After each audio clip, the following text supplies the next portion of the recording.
Mi experiencia con una bruja.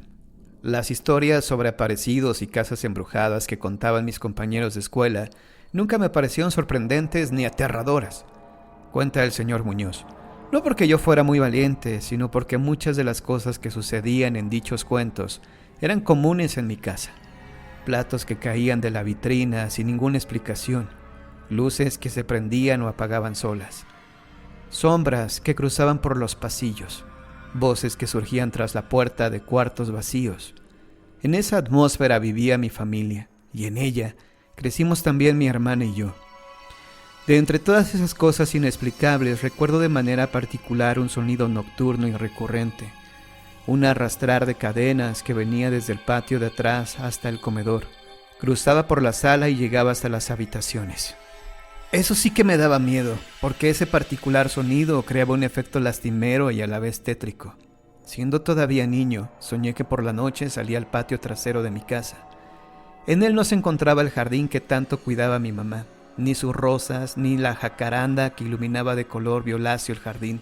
En su lugar había una cantidad inaudita de agujeros que en realidad eran túneles parecidos a minas. Me introduje en uno de ellos y al final, a la altura de donde debía estar la jacaranda, vi a una viejecita vestida de negro al lado de un gran cazo. Ella, al verme, lanzó contra mí una andanada de conjuros incomprensibles.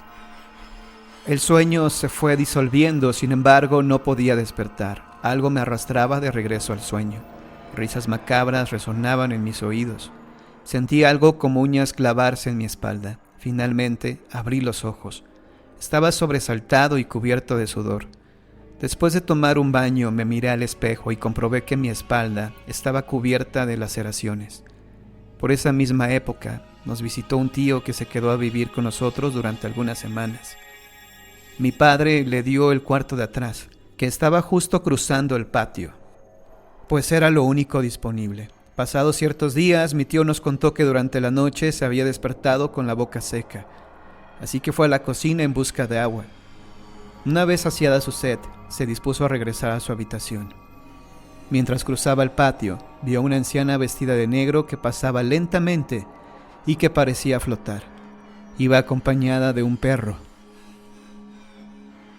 Mi tío le recomendó a mi papá que colocara una cruz en el patio. Él estuvo de acuerdo y la anciana nunca volvió a aparecerse. Sin embargo, no se fue. Su presencia se percibía en otras partes de la casa. Pasado el tiempo, ya en la adolescencia, comencé a fijarme en las muchachas. Había una chica del barrio que me gustaba y a la que yo no le era indiferente. Iba a buscarla a su casa y algunas veces ella fue a la mía. Nos llevábamos bastante bien, pero un día, sin previo aviso, cambió su forma de tratarme. La noté distante, ni siquiera quería dirigirme la palabra. Esa reacción me extrañó y le pregunté qué ocurría. Dijo que no quería regresar a mi casa porque en algunas ocasiones en las que fue a buscarme y no me encontró, una anciana despeinada y vestida de negro se asomaba por la ventana. El aspecto de esa mujer le causaba miedo. Me encogí de hombros, metí las manos a los bolsillos y regresé a casa. Hubiera querido tranquilizarla, decirle que en mi casa no vivía nadie así, todo se lo había imaginado. Lo cierto, sin embargo, es que aquella aparición era real. Era, sin duda, la misma anciana que vio mi tío en el patio. El tiempo pasó y a mi papá le iba cada día mejor en el hospital en el que trabajaba. Mi padre es médico. Gracias a eso, consiguió un buen préstamo para remodelar nuestra casa. Las modificaciones incluían talar la jacaranda del patio trasero. Los albañiles cortaron el tronco y cuando escarbaron para extraer las raíces, vieron que éstas se encontraban enredadas entre unas cadenas muy grandes y pesadas que circundaban el árbol. La sacaron y se deshicieron de todo aquello. A partir de aquel momento, los sucesos inexplicables llegaron a su fin. No más sombras ni platos rotos, ni sonidos nocturnos. Tampoco volvió la misteriosa anciana. Pensé que nunca más tendría que enfrentarme a hechos sobrenaturales y que a partir de ese momento mi vida sería como el del resto de las personas. Yo estaba muy equivocado. Los sucesos a los que acabo de referirme, ocurridos durante mi infancia y juventud, me convencieron a edad muy temprana de que la realidad estaba poblada por hechos extraños y sobrenaturales. Fueron además una especie de preparación para lo que vendría luego. Voy a referirme ahora a las confesiones que en plena juventud escuché de la mujer que conocí, no sé si por casualidad o porque estaba destinado a toparme con ella. Me cuesta un poco de trabajo comenzar. Lo siguiente no es un sueño o una historia sacada de la fantasía. Es algo que viví y de lo cual puedo dar testimonio. Quiero insistir en el hecho de que siempre me he tenido que enfrentar a sucesos que la mayoría de la gente solo escucha por terceros o de los cuales nunca se entera. No revelaré aquí la identidad de la mujer que, según me dijo, practicaba la brujería. Solo diré que la conocí en la Ciudad de México y que, sin saber muy bien por qué razón, me reveló cosas muy importantes acerca de la brujería en México. Estoy convencido de que existen en el mundo fuerzas ajenas a nuestro control y voluntad, energías cuyo poder aumenta debido a nuestra ignorancia y el escepticismo de muchas personas. Sé también que tales fuerzas presentan una doble polaridad, positiva y negativa. Estos vértices contrarios se encuentran, como lo enseñan las religiones en el mundo, en constante pugna. Me queda claro que somos vulnerables a ciertas energías y que también existen ciertos objetos creados para nuestra protección. Tiempo después conocí un amuleto capaz de ahuyentar a cualquier brujo o fuerza negativa que quisiera perjudicarme, el pentagrama. No me detendré en la descripción de dicho objeto, ni es este lugar para referirme a su historia. Basta decir que está en mi poder y que siempre lo llevo colgado al cuello, oculto bajo la camisa. Mi encuentro con Elena, la llamaré así aunque no es su verdadero nombre, ocurrió el día en que ayudaba a unos amigos a mudarse. Se cambiarían a un departamento situado en un edificio propiedad de la familia de Elena. Ella sería su nueva vecina. Mientras realizábamos la penosa tarea de subir los muebles por la escalera, nos estuvo mirando desde la puerta de su departamento. Al terminar el trabajo, Elena nos invitó a su departamento para que descansáramos y tomáramos un refresco. Mis amigos, que ya la conocían, pues fue ella quien siempre los atendió antes de firmar el contrato de renta, aceptaron gustosos. Como ya dije, acostumbro llevar el pentagrama oculto bajo la camisa. Sin embargo, aquel día, debido al esfuerzo, el amuleto quedó a la vista. Ese fue el pretexto que usó para abordarme.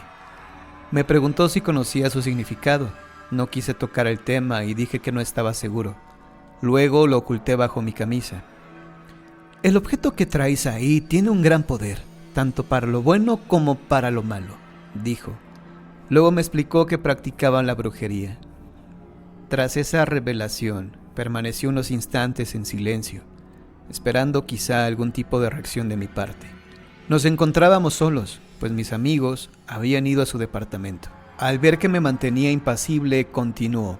En todo México hay gente como yo, pero la mayoría se concentra en Veracruz. Ahí están además los brujos más poderosos. También me comentó que dentro de la brujería existen distintos círculos, los cuales corresponden a diferentes grados de avance. Hay gente a la que solo le interesa conseguir a la persona amada o tener más dinero. No obstante, hay otros a quienes les interesa el poder. El círculo más elevado, al cual pertenecen unos pocos, supone un pacto con el demonio. Agregó este último círculo, está formado por 4 brujas muy respetadas y temidas en todo México. Estas comenzaron a ser conocidas gracias a la casa que tenían en Guadalajara. Según Elena, las 4 anunciaron que le regalarían la casa a aquel que lograra pasar una noche en ella. En realidad se trataba de un rumor, pero no faltó quien se atreviera a investigar si era cierto. Se dice que muchos incautos aceptaron el reto y al día siguiente aparecían sin vida. Ningún médico era capaz de determinar las causas del fallecimiento. Hay quien dice que morían de miedo. Los rumores se incrementaron y obligaron a las autoridades a intervenir. Se realizaron diversas investigaciones, pero no encontraron nada sospechoso. Nadie pudo demostrar que ahí se hubiera cometido algún homicidio. Es bien sabido que las brujas que pertenecen a los niveles más altos necesitan cuerpos humanos para llevar a cabo sus rituales. De acuerdo con Elena, los sacrificios humanos son reales y se realizan con regularidad. Lo que sucede con esta clase de brujas es que necesitan alimentarse de sangre humana, especialmente de niños. Eso les permite vivir durante mucho tiempo. Algunas han llegado a rebasar los 150 años. Pero no creas que son personas como tú o como yo. Ellas están muertas y vivas a la vez, me explicó. Sus palabras me dejaron impactado. Lo que más me inquietaba era el hecho de que ella no solo creía en la brujería, sino que la practicaba. Elena me contó también que una vez había tratado de contactar en el estado de Hidalgo a una de estas brujas principales para que le instruyera, pero se negó. Tras mucho insistir le dijo: «Está bien, pero primero debes matar a 3 familiares tuyos. Una vez que lo hayas hecho, te aceptaré». Cuando Elena oyó eso, quedó petrificada de terror. Quería adentrarse en los secretos de la brujería, pero no estaba dispuesta a asesinar a nadie, así que se lo hizo saber a la bruja, y por eso no la aceptó como aprendiz. Le dije a Elena que, en mi opinión, el mal que se puede hacer con la brujería termina perjudicando también a quienes la practican. Después de todo, ni siquiera las brujas y brujos más experimentados son totalmente inmunes a las fuerzas malignas, sobre todo cuando el diablo está involucrado. Ella replicó que así como existen diferentes niveles de avance, también hay diversos tipos de brujería, desde los más sencillos, hacer que alguien te ame, obtener mayores ingresos económicos, hasta los más terribles como matar a una persona. Lo más difícil de esto, explicó ella en tono exaltado, es matar a otro brujo. Esas sí son palabras mayores. El brujo o bruja que gana celebra un ritual con las partes del cuerpo del vencido. Le dije a Elena que no había respondido a mi pregunta anterior. ¿No crees que el mal que provoca la brujería se le regresa a quien la practica? ¿No crees que el precio que pagas es demasiado alto? Ella admitió que había algo de razón en mis palabras.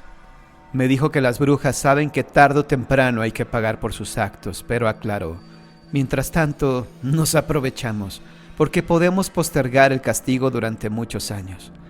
Elena permaneció en silencio, miraba el vaso vacío que tenía entre las manos. Después me miró fijamente, con un brillo muy extraño en sus ojos. «Es que tú no sabes lo que significa tener poder», dijo. «Si lo supieras, no te importaría el castigo». En ese momento mis amigos regresaron al departamento y cambiamos de conversación. Días después de este incidente, mi hermana me contó que había conocido a un médico que trabajaba en el Hospital Siglo XXI.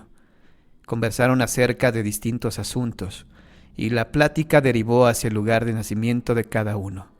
El médico le contó que su familia era originaria de Hidalgo, pero que todos habían emigrado a la Ciudad de México. El único pariente que aún quedaba en dicho estado era una tía abuela. De acuerdo con el médico, esa tía tenía una bien ganada fama de bruja. Por eso nadie de su familia deseaba tener contacto con ella. Ninguno la visitaba y todos le tenían mucho miedo, pues sabían que a lo largo de su vida había hecho cosas horribles. Mi hermana quiso saber qué eran exactamente esas cosas horribles, pero él no le quiso decir. Cuando mi hermana terminó de hablar, me quedé muy pensativo. Desde entonces no he dejado de preguntarme si la tía abuela de aquel médico no sería la misma bruja que había buscado Elena para que le enseñara su oscuro arte.